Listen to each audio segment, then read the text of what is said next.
Selamat pagi semuanya. Shalom. Sebelum kita mendengarkan firman Tuhan hari ini, marilah kita berdoa terlebih dahulu. Mari kita berdoa. Selamat pagi Tuhan Yesus, terima kasih Tuhan untuk anugerah-Mu ya Tuhan, sehingga kami bisa bangun di pagi hari ini dengan cerah ya Tuhan. Dan sekarang kami akan mendengarkan firman-Mu ya Tuhan, kiranya firman ini tertanam dalam hati kami ya Tuhan. Dan juga ya Tuhan, bisa kami laksanakan sesuai seturut dan kehendak-Mu ya Tuhan.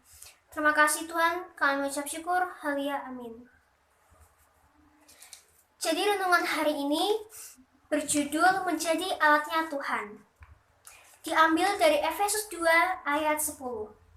Mari kita baca-baca bersama di Efesus 2 ayat 10. Karena kita ini buatan Allah, diciptakan dalam Kristus Yesus untuk melakukan pekerjaan baik yang dipersiapkan Allah sebelumnya. Dia mau supaya kita hidup di dalamnya. Dalam Efesus 2 ayat 10 ini berkata bahwa karena kita adalah ciptaan Tuhan, karena kita ciptaan Allah, Tuhan mau supaya kita menjadi alat-alatnya Tuhan. Tuhan mau memilih kita menjadi pelaksana firman Tuhan yang sangat luar biasa. Di sini saya memiliki beberapa contoh-contoh tokoh Alkitab yang sangat luar biasa, yang dipakai Tuhan sangat luar biasa dan menjadi history maker pada masanya. Yang pertama ada Musa. Musa hidup dan lahir di mana pembantaian bayi itu terjadi di Mesir. Tetapi Tuhan mengubah dia menjadi seseorang yang memimpin bangsa Israel keluar dari bangsa Mesir. Dan itu adalah hal yang luar biasa karena Tuhan bisa mengubah orang yang bukan siapa-siapa, yang lahir di tempat yang sangat-sangat kejam, tetapi Tuhan ubah orang itu, Tuhan mengubah Musa menjadi orang-orang yang dipilih Tuhan untuk kemuliaannya. Yang kedua, ada Ratu Ester. Ratu Ester ini hidup di mana pembuangan dan perbudakan Israel di Persia. Tetapi Tuhan mengubah hidupnya, Tuhan memakai dia menjadi ratu untuk menggagalkan rencana Haman yang ingin membantai seluruh umat Yahudi. Dan hal ini juga menjadi hal yang luar biasa, karena Tuhan juga mengubah seseorang dari yang hidupnya sangat-sangat buruk, tetapi Tuhan mengubah hal itu menjadi kemuliaan Tuhan, menjadi dipakai Tuhan dengan secara dahsyat dan luar biasa sekali. Dengan begitu Tuhan bisa menyatakan kemuliaannya dimanapun dia berada. Yang terakhir, kita akan beroleh ke perjanjian baru, yaitu di mana ada satu tokoh, seorang rasul, dia sangat luar biasa sekali. Dia adalah history maker yang sangat luar biasa di zaman itu, yang kita awalnya tidak pernah menduga, yaitu Paulus.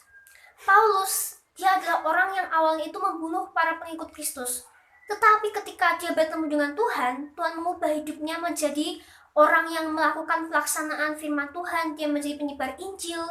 Dan hal ini sangat luar biasa, yang awalnya kita mikir, mana mungkin orang-orang seperti ini bisa diubah Tuhan, tetapi Tuhan tentu mengubah sesuatu itu menjadi berharga. Tuhan itu mengubah seseorang yang awalnya jahat, awalnya dia tidak kenal Tuhan, tetapi Tuhan itu mengubah seorang Paulus ini menjadi orang yang melaksanakan firman Tuhan, menjadi penyebar Injil dimanapun dia berada. Sekarang teman-teman, bagaimana kan sikap hidup kita?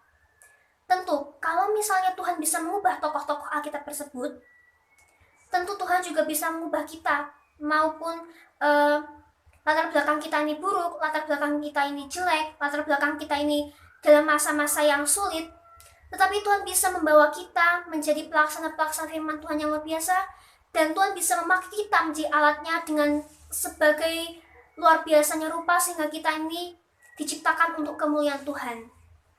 Mari teman-teman, kita tanggapi panggilan Tuhan ini dengan luar biasa, karena inilah saatnya generasi Tuhan untuk mari kita bangkit menjadi generasi yang takut akan Tuhan, menjadi generasi yang mau berdiri buat bangsa ini, menjadi generasi yang history maker pada masa ini.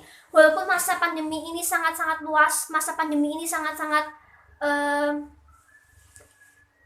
bervariasi dari COVID-19 dan sebagainya, tetapi kita percaya kita dipakai Tuhan dengan secara luar biasa.